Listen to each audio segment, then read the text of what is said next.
चुनाव में वोटिंग प्रतिशत के आंकड़े जारी करने में देरी को लेकर राजनीति गर्म। बड़ी खबर यह है कि इंडिया गठबंधन के नेता इसे लेकर चुनाव आयोग से शिकायत करेंगे। चुनाव आयोग से आज मुलाकात का वक्त मांगा गया है इंडिया गठबंधन के नेताओं की तरफ से। ये वोटिंग परसेंटेज के आंकड़े जो हैं वो देरी से जारी क्यों किए जा रहे हैं, बार बार रिवाइज आंकड़े सामने लाने का मतलब क्या है, इसी को लेकर इंडिया गठबंधन के नेताओं ने चुनाव आयोग से मिलने का वक्त मांगा है। सीधे आपको लेकर चलते हैं, हमारे साथ हमारे सहयोगी जैनेंद्र इस वक्त मौजूद हैं। जैनेंद्र, बताइए जरा, ये कब चिट्ठी भेजी गई है, चुनाव आयोग से मिलने का वक्त जो मांगा गया है, और क्या चुनाव आयोग की तरफ से इस पर अभी तक कोई प्रतिक्रिया सामने आई है? वक्त दिया गया है चुनाव आयोग की तरफ से मुलाकात का?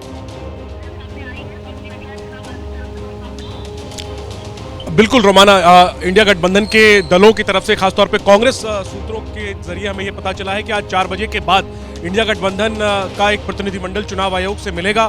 और जैसा आपने बताया दर्शकों को कि पहले और दूसरे चरण और अब तो तीसरा चरण भी हो गया है, फाइनल वोटिंग प्रतिशत जारी करने में जो देरी हो रही है तथा कथित तौर पर इसको लेकर के अपनी आशंकाएं जाहिर करेगा चुनाव आयोग से इंडिया गठबंधन का प्रतिनिधिमंडल। और इसकी पृष्ठभूमि अगर हम देखें तो पहले और दूसरे फेज के वोटिंग प्रतिशत, फाइनल वोटिंग प्रतिशत के आंकड़े आने में काफी समय लग गया था। और इसके बाद 2 दिन पहले ही मंगलवार को कांग्रेस अध्यक्ष मल्लिकार्जुन खड़गे ने इंडिया गठबंधन के तमाम घटक दलों के जो प्रमुख नेता हैं उन सबको इसी विषय पर चिट्ठी लिखा था, और इसके बाद ही ये रणनीति बनी, चुनाव आयोग से समय मांगा गया। और हमें सूत्रों ने बताया है कि आज 4 बजे के बाद, आज शाम 4 बजे के बाद इंडिया गठबंधन का एक प्रतिनिधिमंडल चुनाव आयोग पहुंचेगा और वोटिंग प्रतिशत जारी करने में जो कथित तौर पर देरी हो रही है उसको लेकर के जो उनकी आशंकाएं हैं उसको चुनाव आयोग के सामने रखेगा।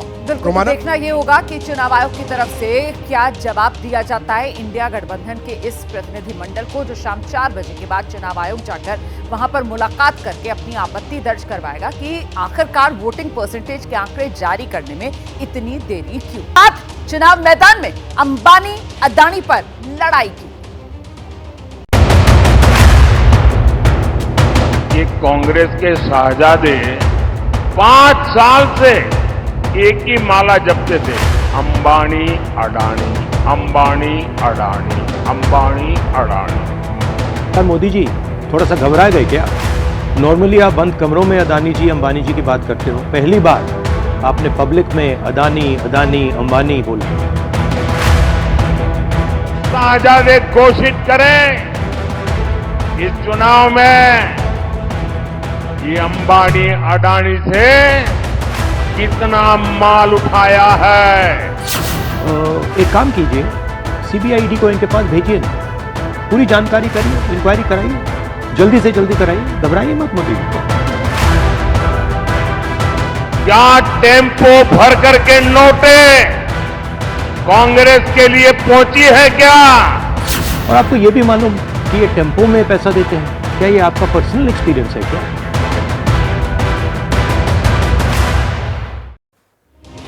चौथे दौर का चुनाव होना है, 13 मई को वोट डाले जाएंगे और उससे पहले प्रचार के मैदान में वार पलटवार जोरदार हो रहा है। चुनावी लड़ाई अंबानी अदानी पर आ गई है। प्रधानमंत्री नरेंद्र मोदी ने पहली बार किसी चुनावी सभा में अंबानी अदानी को लेकर निशाना राहुल गांधी पर साधा है।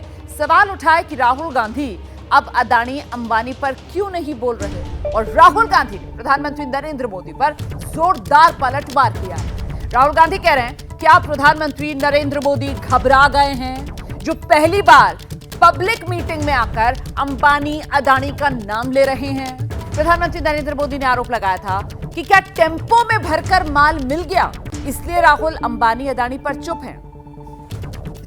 इसका भी जवाब राहुल गांधी की तरफ से दिया गया। राहुल कह रहे हैं सीबीआई ईडी आपके पास है, सीबीआई ईडी से पीएम मोदी जांच क्यों नहीं करवाते? तो किस तरीके से ये वार पलटवार हो रहा है, इसको सुनना चाहिए आपको। जरा ये शाहजादे घोषित करें कि इस चुनाव में ये अंबानी अडानी से कितना माल उठाया है, काले धन के कितने बोरे भर करके रुपये मारे हैं, क्या टेम्पो भर करके नोटे कांग्रेस के लिए पहुंची है क्या? क्या सौदा हुआ है? आपने रातों रात अंबानी अडानी इनको गाली देना बंद कर दिया। नॉर्मली आप बंद कमरों में अदानी जी अंबानी जी की बात करते हो, पहली बार आपने पब्लिक में अदानी अदानी अंबानी बोला। और आपको यह भी मालूम कि ये टेम्पो में पैसा देते हैं, क्या ये आपका पर्सनल एक्सपीरियंस है क्या? एक काम कीजिए, सीबीआई ईडी को इनके पास भेजिए ना, पूरी जानकारी करिए, इंक्वायरी कराइए, जल्दी से जल्दी कराइए, घबराइए मत मोदी जी। 5 साल से एक ही माला जपते थे, 5 उद्योगपति, 5 उद्योगपति, 5 उद्योगपति। फिर धीरे धीरे कहने लगे अंबानी अडानी, अंबानी अडानी, अंबानी अडानी। 5 साल से। लेकिन जब से चुनाव घोषित हुआ है, इन्होंने अंबानी अडानी को गाली देना बंद कर दिया। मैं देश को फिर से दोहरा के कह रहा हूं, जितना पैसा नरेंद्र मोदी जी ने इनको दिया है ना, उतना ही पैसा हम हिंदुस्तान के गरीब लोगों को देने जा रहे हैं। महालक्ष्मी योजना, पहली नौकरी पक्की योजना, इन योजनाओं के माध्यम से करोड़ों लाखपति बनाएंगे हम। इन्होंने 22 अरबपति बनाए हैं, हम करोड़ों लाखपति बनाएंगे। सीधे आपको लेकर चलेंगे, हमारे साथ हमारे 2 सहयोगी इस वक्त मौजूद हैं। नीरज पांडे हमारे साथ जुड़ रहे हैं, साथ ही हमारे सहयोगी जैनेंद्र को आप देख रहे हैं, वो भी इस वक्त हमारे साथ मौजूद हैं। तो पहले जैनेंद्र का रुख करेंगे और जरा जैनेंद्र से जानते हैं कि जिस तरीके से चुनावी सभा से अदानी अंबानी को लेकर प्रधानमंत्री नरेंद्र मोदी ने कल राहुल गांधी पर निशाना साधा और फिर शाम होते होते राहुल गांधी की तरफ से बाकायदा एक वीडियो संदेश जारी करके जोरदार पलटवार प्रधानमंत्री नरेंद्र मोदी पर सीधे किया गया। क्या लग रहा है इस चुनावी लड़ाई में ये अदानी अंबानी वाली जो एंट्री हुई है, इसका क्या मायने? बिल्कुल रोमाना, 2 बातें पहली बार हुई हैं। एक तो पहली बार प्रधानमंत्री ने अदानी और अंबानी का नाम लिया, अब तक इन दोनों का नाम लेकर के उन पर निशाना साधा जाता था, लेकिन पहली बार प्रधानमंत्री ने इन दोनों उद्योगपतियों का नाम लेकर के अपने विपक्षी यानी राहुल गांधी पर निशाना साधा है। और पहली बार यह भी हुआ है कि प्रधानमंत्री द्वारा किए गए हमले का पलटवार राहुल गांधी ने एक वीडियो संदेश जारी करके दिया है। अमूमन ऐसा होता नहीं है कि राहुल गांधी जो है वो किसी बड़े पॉलिटिकल इशू पे वीडियो संदेश जारी करके जवाब दें या काउंटर करें, लेकिन साफ तौर पर यह बहुत बड़ा मसला है। राहुल गांधी की पूरी जो सियासत और खासतौर पे मोदी को घेरने की जो उनकी पूरी कवायद है, पूरा चक्रव्यूह है, वो अदानी और अंबानी और किस तरीके से फेवर किया गया कुछ खास उद्योगपतियों को, इस पर टिका हुआ है। लेकिन जिस तरह प्रधानमंत्री ने राहुल को घेरना चाहा, राहुल गांधी ने तत्काल इस मसले पर पलटवार किया और न सिर्फ राहुल गांधी ने बल्कि प्रियंका गांधी ने रायबरेली में इस इशू को उठाया और प्रधानमंत्री को घेरा। तो साफ तौर पर ये वार पलटवार चल रहा है। देखिए रोमाना, हमें समझना होगा कि प्रधानमंत्री ने इस मसले को हैदराबाद में क्यों उठाया। हैदराबाद में अभी अभी कांग्रेस की सरकार बनी है रेवंत रेड्डी की, और सरकार बनने के कुछ ही वक्त बाद रेवंत रेड्डी सरकार ने वहां पर अदानी ग्रुप के साथ एक बहुत बड़ा एमओयू किया, हजारों करोड़ का। और तब भी सवाल उठे थे कि एक तरफ राहुल गांधी अदानी को घेरते हैं, दूसरी तरफ अदानी की कंपनी के साथ कांग्रेस सरकार एमओयू करती है। कहीं ना कहीं हैदराबाद में प्रधानमंत्री ने इस मसले को छेड़ करके उनका इशारा कहीं ना कहीं उस तरफ था कि अदानी को एक तरफ घेरा जाता है, दूसरी तरफ कांग्रेस की राज्य सरकार एमओयू करती है। लेकिन राहुल गांधी को लगा कि ये उनका कोर इशू है और इस पर वो प्रधानमंत्री को बेहतर तरीके से घेर सकते हैं, पलटवार कर सकते हैं। तभी राहुल ने भी काउंटर तुरंत अपना जारी किया और उल्टा सवाल खड़े कर दिए। नीरज पांडे भी इस वक्त हमारे साथ मौजूद हैं और जरा नीरज से समझते हैं कि जब 2014 में मोदी सरकार पहली बार चुनकर आई थी, देश में बनी थी, तो मुझे ध्यान आता है नीरज, वो सूट बूट की सरकार, उद्योगपतियों वाली सरकार, जो फिर बाद में लगातार आगे एक नैरेटिव कांग्रेस की तरफ से बनाने की कोशिश की गई। लेकिन इस तरीके से बाकायदा सामूहिक सभा में, चुनावी सभा में अदानी अंबानी का नाम लेकर राहुल गांधी पर निशाना हमने कभी नहीं देखा बीजेपी की तरफ से साधा गया हो। ये पहला मौका था। ठीक है, ये फैक्चुअल है कि वो रेवंत रेड्डी के साथ तस्वीर अडानी की आनी और वहां पर उनका एमओयू साइन करना, लेकिन उस तरीके के मामले तो चाहे राजस्थान में अशोक गहलोत पहले रहे हों, उनके साथ भी, और छत्तीसगढ़ में भूपेश बघेल के साथ भी ये बातें सामने आती रही। पर ये जो अब अटैक किया गया अदानी अंबानी के जरिए राहुल गांधी पर, कांग्रेस गदगद है कि साहब बीजेपी जो है इस चुनाव में कांग्रेस की पिच पर उतर आई है। क्या ऐसा ही हो रहा है? कांग्रेस की पिच पर आ गई है बीजेपी? देखिए रुमाना, एक बात समझनी बहुत ज़रूरी है। इस देश के विकास में उद्योगपतियों का, बड़े उद्योगपतियों का बहुत बड़ा स्टेक है। ऐसे में अगर प्रधानमंत्री नरेंद्र मोदी ने चुनावी सभाओं से यदि देश के 2 बड़े उद्योगपतियों का नाम लेकर विपक्ष पे हमला किया है, तो इससे सीधे सीधे ये मैसेज जाता है कि प्रधानमंत्री नरेंद्र मोदी देश के विकास में हिस्सेदार उद्योगपतियों के साथ हैं और उनका बैकअप भी कर रहे हैं। क्योंकि देखिए, जिन उद्योगपतियों का नाम लगातार लेकर सरकार पर निशाना साधा जा रहा था, वो एक दिन में तो बड़े नहीं हुए, ये बात सरकार भी जानती है। और इस बात को लेकर कहीं ना कहीं बिजनेस वर्ल्ड में एक रोष भी था कि विपक्ष लगातार उन पर हमले कर रहा है, लेकिन सरकार की तरफ से कोई ना तो स्टेटमेंट आ रहा है, ना कोई बैकअप आ रहा है, ना ही सरकार की तरफ से उनको कोई सपोर्ट आ रहा है। ऐसे में कल प्रधानमंत्री नरेंद्र मोदी ने अडानी अंबानी का जिक्र करके एक तीर से 2 निशाने किए हैं। एक तो विपक्ष पर हमला किया कि भाई आपकी अब बातचीत क्यों नहीं हो रही, अब आप उस पर नाम क्यों नहीं ले रहे हैं, और आपकी राज्य सरकारों ने तो ऑलरेडी MU कर ही रखे हैं। एक तो वो हो गया, और दूसरा पहलू इसका ये हो गया कि प्रधानमंत्री ने इसी स्टेटमेंट के जरिए उन तमाम उद्योगपतियों का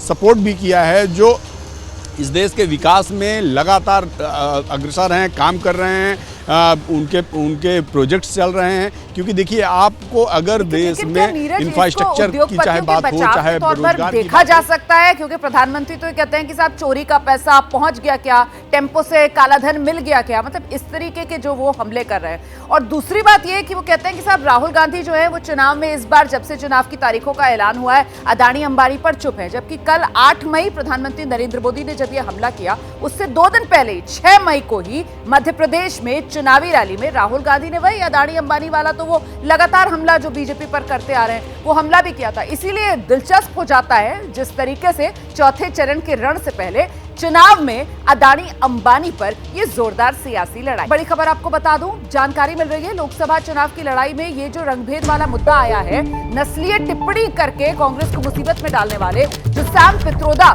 नेता कांग्रेस पार्टी के, उन्होंने अपने पद से इस्तीफा दे दिया। सैम पित्रोदा ने अपने पद से इस्तीफा दिया। इंडियन ओवरसीज कांग्रेस के अध्यक्ष पद पर थे सैम पित्रोदा।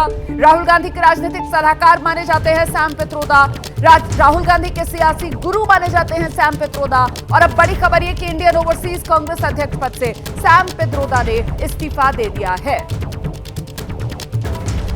मुझे कोई गाली दे, मुझे गुस्सा नहीं आता है, लेकिन शहजादे के फिलोसोफर ने इतनी बड़ी गाली दी है जिसने में गुस्सा भर दिया है।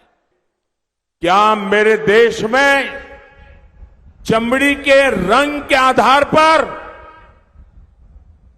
लोगों की योग्यता तय हो जी? संविधान सर पे लेकर के नाचने वाले लोग चमड़ी के रंग के आधार पर मेरे देशवासियों का अपमान कर रहे हैं। पता नहीं क्या फिजूल की बातें कर रहे हैं। प्रधानमंत्री जो फुल टॉस पे खेलते हैं ना, तो इन्हीं फिजूल की बातों पे फुल टॉस खेलते हैं। मैं उनको चैलेंज करती हूँ, आप फुल टॉस खेलिए रोजगार पे, फुल टॉस खेलिए महंगाई पे, फुल टॉस खेलिए महिलाओं पे जो अत्याचार हो रहा है और जो आप अत्याचार कर रहे हैं उनको बचा रहे हैं, उस पे खेलिए, फिर मैं मानूंगी कि हाँ कोई खेला है। देखिए, लोकसभा चुनाव के बीच तेजस्वी यादव ने एक वीडियो पोस्ट किया है और ये वीडियो जो है वो इस वक्त सुर्खियों में है। पोस्ट में उन्होंने खुद के बीमार होने की बात कही, लेकिन साथ ही साथ वो ये भी कह रहे हैं कि बीमार होने के बाद भी मैं आपके लिए लड़ता रहूंगा। तो ये एक्सपर्ट पोस्ट तेजस्वी यादव की तरफ से असहनीय कमर दर्द के चलते दर्द निवारक इंजेक्शन और दवा लेकर आपके बीच घूम रहा हूं। कमर पर अब बेल्ट भी बांध दिया है। चिकित्सकों ने 3 हफ्ते का बेड रेस्ट तथा खड़े होने से और पैदल चलने से मना किया था। इस हालत में भी आपके बीच आपके लिए हूं। चुनाव 5 साल में एक बार होता है। अगर अभी आपके लिए नहीं लड़ा तो और फिर 5 साल आपको गरीबी, महंगाई, बेरोजगारी झेलनी पड़ेगी। जब तक युवाओं को नौकरी नहीं दिलाऊंगा तब तक शांत नहीं बैठूंगा।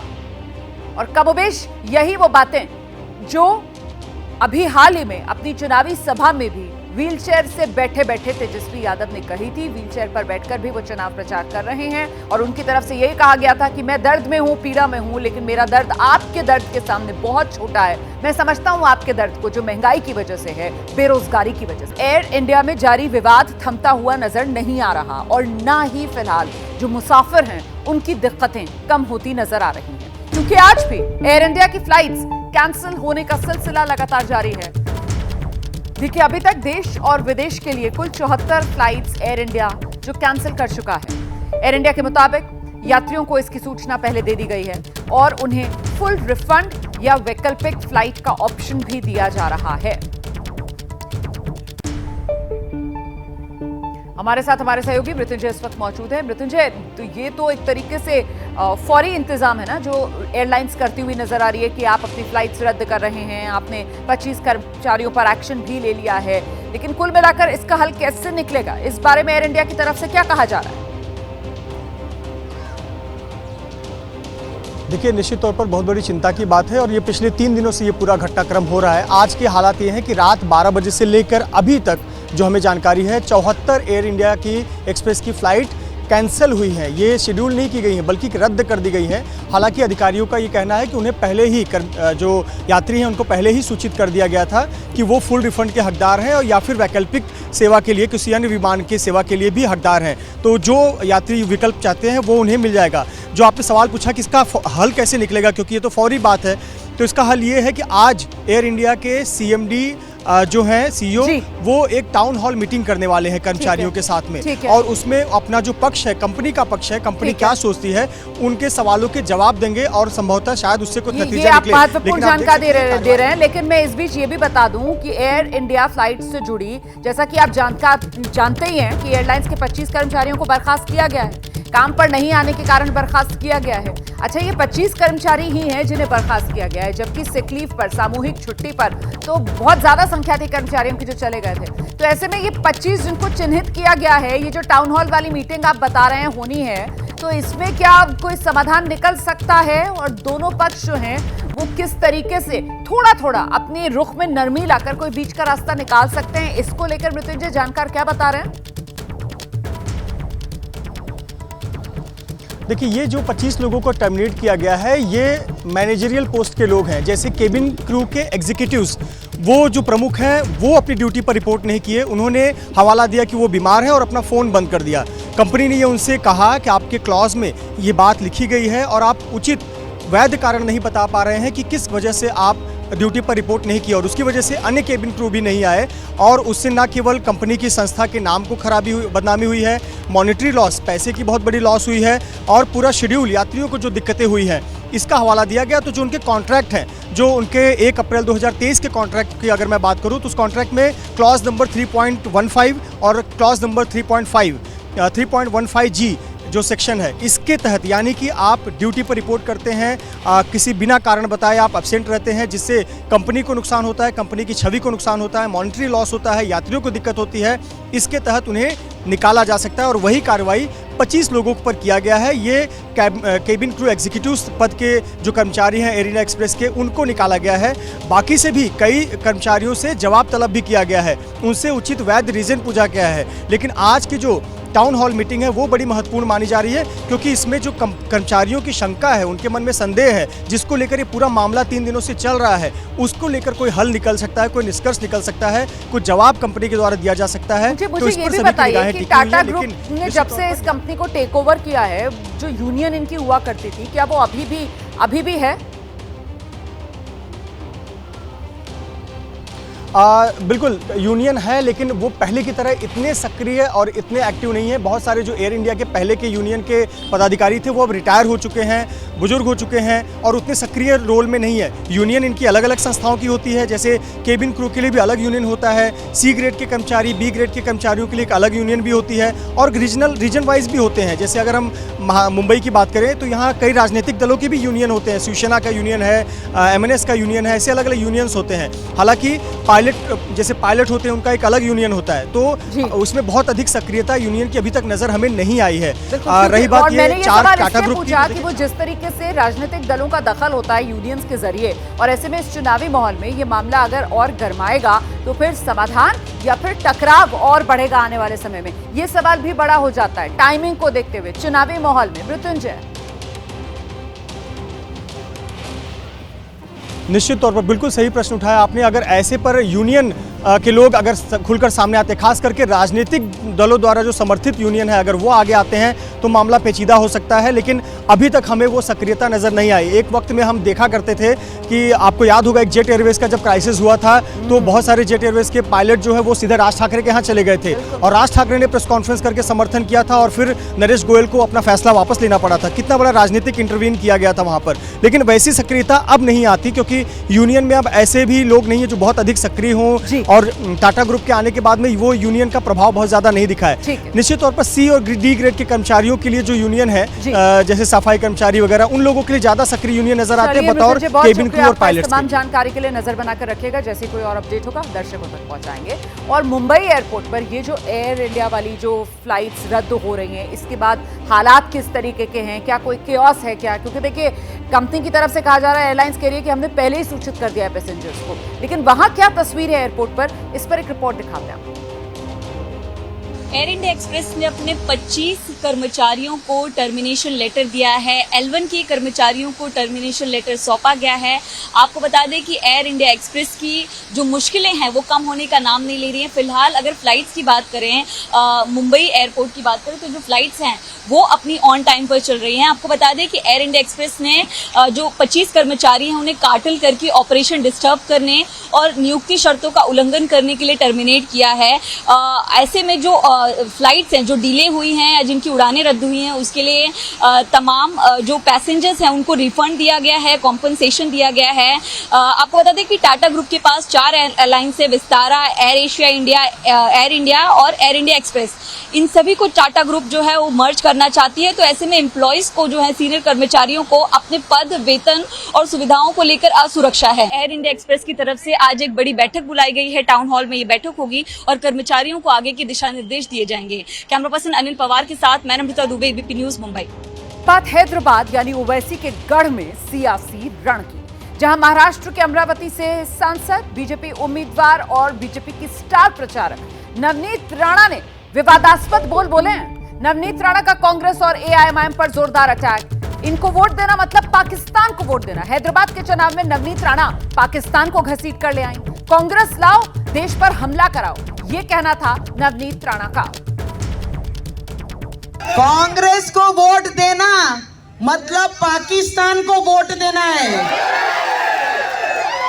क्योंकि पाकिस्तान से जो नारा आ रहा है राहुल गांधी के लिए कि राहुल गांधी बहुत अच्छे व्यक्ति हैं, राहुल गांधी को लाओ और फिर से इस देश में हमला करवाओ, इस तरीके की राजनीति कांग्रेस पक्ष कर रही है।